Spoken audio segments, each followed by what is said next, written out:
Everyone got transported into an apocalyptic survival game. People went crazy fighting over superpowers. I was the only one who picked unlimited money. Everyone laughed and said I was an idiot, said cash would be worthless in the apocalypse. But they had no clue. Zombies weren't the real threat. Living people with superpowers were way more dangerous. Then, the system announcement rang out. 300 of us players got dropped straight into the game. The system explained that we'd all actually died in the real world. To earn a second chance at life, we had to survive until the end in this apocalyptic game. Then came the next phase. Time to pick our starting items. I skimmed through what was on the shelf. Mostly a random mix of superpowers. Other players fought like mad to grab them. I flipped straight to the last page of the list. At the very bottom, I spotted a coin labeled Endless Wealth. Didn't think twice. I grabbed it immediately. My class monitor, Wang Teng, who came in with me, chose mind control. Seeing me take the coin, he couldn't resist mocking me. Mark, you're really that desperate for money? The world's about to end. What good is cash gonna do you? Before I could even respond, he turned to the class beauty, Lu Ruyan. She'd picked something called the power of love. I can make every human fall for me. Even zombies will be charmed by me. With true love protecting me, I'll definitely survive. Once all the items were claimed, the system chimed in again, giving everyone 1 year to train their abilities and get ready for the coming war. Apocalypse mode would officially begin in 12 months. Only one winner would make it out of this game. Only the last survivor could claim the grand prize. Hearing this rule, everyone's expression changed instantly. Those who'd planned to team up now looked at each other with suspicion in their eyes. In this survival game, there were no friends. Everyone was the enemy. I didn't waste a single second. I got out of there. Immediately kicked off my apocalypse survival plan. I scanned the world map and set my sights on an isolated island in the Pacific, not on any fault line, outside major storm belts. Had a natural flat area, perfect for building an airstrip, surrounded by mountains that could serve as natural cover. I dropped $1 billion and bought the island outright. I casually named it Future Island and claimed I was developing it for tourism. I bought 10 massive cruise ships in one go, signed construction contracts with those NPCs, and shipped all the heavy machinery and building materials to the island. I had the NPC executives sign strict NDAs. Even they don't know where Future Island actually is. Once the cruise ships reached Future Island, the workers started building a makeshift airstrip. Then, I chartered 100 planes to fly in construction workers from all over. Those workers busted their asses day and night to keep Future Island off the grid. I bought signal jammers in advance and confiscated all the workers' phones. I built 10 ultra-reinforced fortresses on the island. All materials were top-grade, highest standard, built to withstand magnitude 12 earthquakes. The exterior of each fortress was camouflaged. Satellites can't pick up anything from above. But all of this is just a smokescreen. The real doomsday bunker is underground. The underground bunker can survive nuclear strikes and biochemical attacks. Even those tunneling zombies won't break through 5 meters of solid steel. The surface fortresses have secret passages leading underground, but the passages were built extremely narrow. Only one person can squeeze through at a time. Inside, it is like a maze, even if you're lucky enough to find the right path. Getting through the main door doesn't mean you'll avoid the traps along the way. If one passage gets blown up, I can still use other passages to get back to the surface. In the apocalypse, energy is everything. To solve the power supply problem, I installed wind turbines on the island, plus tidal and nuclear power generators. Water was easy to handle too. I set up rainwater collectors and seawater desalination systems. Even dug up groundwater purification equipment that can process contaminated apocalypse water into drinkable quality, plus instant high-temperature sterilization, instant low-temperature sterilization, ultraviolet sterilization, and chemical sterilization equipment. A wastewater treatment system specifically handles the bunker's sewage, considering potential flooding. All walls were waterproofed. The blast doors seal airtight when closed. The underground drainage system is seriously robust. I installed multiple air purification systems, ensuring the underground shelter always has clean, abundant air. I also stockpiled 100,000 oxygen canisters, just in case I need to seal myself in the underground shelter. I built 12 separate compartments. If 1 or 2 fail, the others can take over. Each compartment has its own dedicated function. 3 of them use the latest automated farming technology. capable of growing vegetables, raising fish, and keeping chickens. I stockpiled enough supplies in 2 warehouses to last me 10 years. Medicine, food, and water. Whenever the NPCs got suspicious about my construction, I just throw money at them and tips to keep their mouths shut. Then I went to Eagleland and bought heavy weaponry, including mobile combat robots and reconnaissance drones. And since I was paying so much, I even went through black market channels to acquire 2 nuclear warheads. In a bay somewhere, I stashed my nuclear submarine and a jet. The underground bunker has a tunnel leading straight to the submarine dock to prevent ability-wielding players from reaching the island. I had artificial reefs installed at the original island site. Any large vessel coming through would run aground and sink. Closer to shore, I set up electric fencing, encircling the entire coastline. And, in the surrounding waters, I planted explosives everywhere. I even installed radar systems to detect anything approaching the island, so I could take it down in time. I erected a massive electric grid in the sky to keep infected birds from landing on the island. In just 1 year, the island's defenses were fully operational. Of course, to throw off my enemies. I also made a big show of developing tourism sites around the world, so those players wouldn't catch on. Those resorts were actually backup locations. I could fly there without refueling. After sending off the last batch of NPCs, I was the only one left on the island. I bought out a space exploration company and took control of over 6,000 satellites in orbit just to keep my internet connection alive.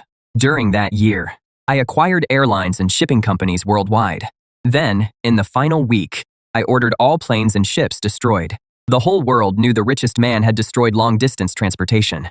The NPCs all thought he'd lost his mind. Only the players understood. This global tycoon was also their competition. A notification popped up in the player's chat interface. Wang Tang asked me, "Mark, that global tycoon is you, right?" He was the only one who saw me pick infinite wealth. But I ignored him completely. 1 week later, the apocalypse arrived. The players who'd maxed out their abilities were ready for action. 300 player names and IDs appeared on the public screen. I was number 99. Wang Teng was number 100. Liu Yanren was number 101. Attention, the apocalypse has begun. This game will keep running until only 1 player is left. Nobody expected the apocalypse to kick off with a worldwide downpour. Days of nonstop rain triggered massive flooding. Future Island got hit too. But the island was so small. The clouds moved on after 2 days. I didn't even have time to hole up in my underground bunker. Those ability users were all caught off guard. They'd arrived in this world broke too. All year they'd been training their powers while hustling to make money. The struggle goes without saying. The supplies they'd stockpiled were pathetic. Only a few players who'd used their powers for crime managed to land a villa. They built a shelter in the basement. The flood hit the basement first. All their supplies were ruined. The entire villa was swallowed by the flood. Some players had built shelters in underground garages. Those flooded out completely too. High-floor shelters were safe for now. But the rain wouldn't let up. The underground players' already meager supplies slowly ran dry. Everyone started freaking out. Meanwhile, I was munching on snacks and watching a live stream. The streamer was hiding behind the curtains, secretly filming the building across the street. A player was using fire powers to raid for supplies. Bro, this isn't special effects. Not cosplay, either. This is a real ability user. He used to be a security guard in our complex. Now he is burning through doors. This is his 10th robbery. The chat was blowing up. So ability users are actually real. Does that mean the apocalypse is here? Streamer, watch out. Once he is done with that building, he'll hit yours next. Is firepower reliable? Firepower, the player tipped off the NPCs. A swarm of SWAT officers rolled into the complex in rescue boats. They surrounded the building with guns drawn. The streamer's hands were shaking with excitement. Guys, this is my first time seeing a gunfight. This guard's fire is insane. He melted the steel gate in seconds. The SWAT team stormed the building. The gunfire was intense. Suddenly, a figure flew out from the rooftop and plunged straight into the flood. Not long after, I saw that player's name go gray on the global chat. That meant the player was dead. Right then, in the chat window, Wang Tang hit me up again. Mark, let's team up. Look, we're old classmates. Our numbers are right next to each other. If we team up, we'll definitely make it to the end. He shamelessly kept sending me video requests, but I kept ignoring him. If I teamed up with him and we were the last 2 left, he'd use mind control to kill me and win alone. Did he underestimate my intelligence? Or overestimate his own? Water and power were cut, food was running out. 3 months of floods crushed the NPC's hope. Finally, someone couldn't take it anymore. They started taking desperate risks, looting and burning everywhere. Players mixed in with the crowd, searching for a way to survive. But abilities couldn't stay hidden. It caught the attention of the higher-ups. They issued a direct order to capture ability users. Anyone caught was sent to research facilities. Within a month, 30 players were posted on the public screen. Suddenly, players were like startled birds, everyone on edge. Meanwhile, I was living in a completely different world, checking on my vegetables now and then, gaming in my mansion, swimming in my pool. Future Island was basically paradise. I was living the good life. But good times don't last. I finally got sold out. Someone anonymously posted on the world chat, Player 99 is the world's richest person. They definitely built plenty of shelters before the apocalypse. Find Player 99. And everyone survives. The long silent world chat instantly exploded. Player 99, show yourself. You're living it up alone, while hundreds of us suffer. So cruel and vicious. Yeah, eliminate players like that. Find 99, and we live. Everyone, charge. All the players went crazy. They couldn't wait to skin me alive. I just wanted to lay low in peace. But you had to call me out. I sent a message in the world chat. Everyone, calm down. I am Player 99. You want shelters. I can provide them. But I only built shelters in 4 countries: Dragon, Eagle, Hans, and Kangaroo. And each shelter holds 20 people max. I marked 4 spots on the world map. You have over 200 people. There is no way you'll all fit. However, I'll give you the shelter passwords. First come, first served. Don't come after me. The moment I entered the password, every player went wild. If they reached the shelter first, they'd survive the flood. Overnight, some players had already arrived. Most had speed-based abilities. The shelter was built on high ground, safe from the floodwaters. When they opened the doors and went inside, it was like stepping into paradise. After all, I'd built these 4 shelters to be absolutely lavish. They had every amenity you could want. Freezers packed with frozen feasts. Player 58 proudly started live streaming on World Chat. Never expected the shelter. Never expected it to be this nice. Money really does buy happiness. Inside, they were eating steak and lamb, drinking red wine. The table was covered in delicacies. Player 58 said 12 people were already inside. They'd voted to lock down the Dragon Kingdom shelter. Resources were limited. No one else was getting in. Other players were still on the road. Seeing the stream, they lost it. Outside the shelter, players kept arriving in waves. Rather than drown in the flood or starve, they had to seize this lifeline. Survival instinct drove them to desperation. They begged those inside to open up, to let them in. But the players inside had already deadbolted everything, no matter how they pounded on doors and walls, or unleashed their abilities. They couldn't budge that sealed entrance. Just as the insiders were celebrating, I suddenly popped up and said, wasn't it supposed to hold 20? Can't 8 more still get in? I have another override code. Even with the doors locked, I can still access the interior. The hidden door is in the southeast. That decorative brick at the base of the wall. Turn it, and the hidden door reveals itself. The players outside rushed the hidden door like madmen. They turned the decorative brick. The ancient decorative brick. An actual hidden door appeared in the old wall. Players scrambled to get inside, fighting for those last 8 spots. One frail-looking girl was too slow, trailing behind. Then, vines burst from her arms, lashing wildly at the crowd ahead, instantly tripping a mass of players. The player with the blade ability quickly cut the vines beneath his feet, then spun around and fired a wind blade, slitting the vine player's throat. The blade player reached the door first, punched in the override code, and the gate swung open. He rushed inside, thrilled. Right after, another player used lightning strike to drop a whole crowd. The second player charged through the gate. But as the third player neared the entrance, a player on the ground latched onto his leg.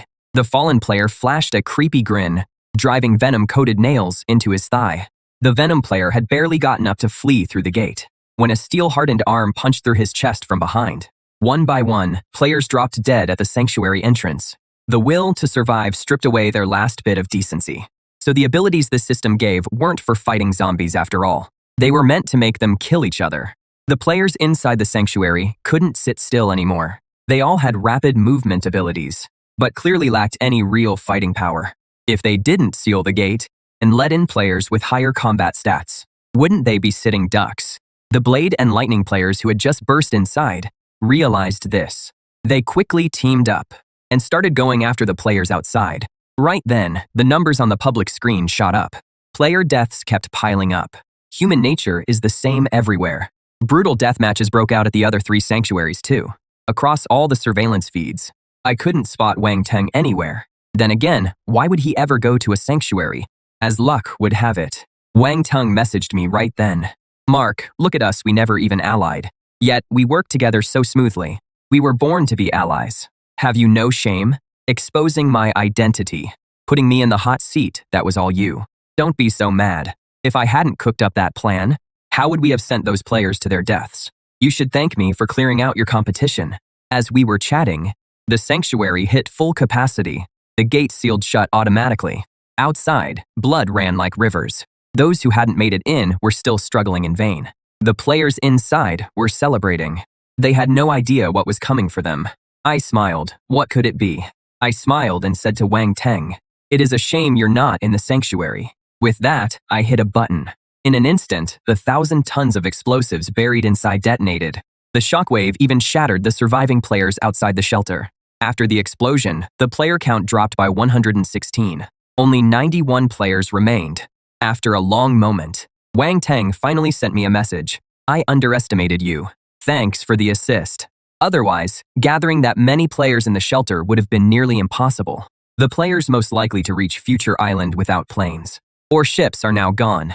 I've been planning for a year how to take them all out at once. Those shelters became their graves. The shelter explosions couldn't make the news this quickly. The other surviving players had no idea what happened. But Wang Teng knew immediately, which meant he was watching everything from a distance. Then, the system sent me a message. Congratulations on becoming the player with the most kills. You receive an extra reward. I couldn't help but smile. See, in this apocalypse, it is always survival of the fittest. 4 months later, the floodwaters slowly receded, revealing the submerged land. Everyone breathed a sigh of relief, thinking the disaster was over. But they didn't expect that the flood had brought a plague.